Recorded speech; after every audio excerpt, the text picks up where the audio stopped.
என்ன மாமா 7:30 வியாபாரம் படுத்துருச்சு. ஐபிஎல் ஆரம்பிச்சிட்டாங்கடி. எல்லாரும் டிவி முன்னாடி உட்கார்ந்து ஐபிஎல் தான் பாப்பாங்க. ஏன் மாமா நீ ஐபிஎல் மேட்ச்ல பாப்பியா? பாப்பனே, ஆனா எம்ஐ மேட்ச் மட்டும் தான் பாப்பேன். ஓ நீ எம்ஐயா? நான் சிஎஸ்கே. எல்லோன்னு சொல்லாத, எலவுன்னு வேணா சொல்லு. யார பத்தி எலவுன்னு சொன்னேன்? இந்த தடவை சிஎஸ்கே தான் கப்படிக்கும். நீ வேணா பாரு. எம்ஐ தான் கப்படிக்கும், பாக்குறியா? சிஎஸ்கே தான் கப்படிக்கும். எம்ஐ சிஎஸ்கே இந்த தடவை ஆர்சிபி தான் கப்படிக்குன்னு நினைக்கிறேன்.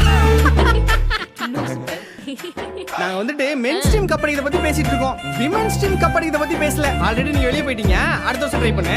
எம்ஐ சிஎஸ்கே அண்ணே எது பெருசுன்னு அடிச்சு காட்டுங்கண்ணே. எம்ஐ தான் கப்படிக்கும். சிஎஸ்கே தான் கப்படிக்கும். அண்ணே என்ன அடிக்க சொல்லுண்ணே. ஹேண்ட் கிரிக்கெட் விளையாடுவோம். அதுல தோக்குறவங்க ஜெயிக்கிற டீமுக்கு சப்போர்ட் பண்ணும். டி-ஷர்ட் வர்றா. ஸ்டார்ட்.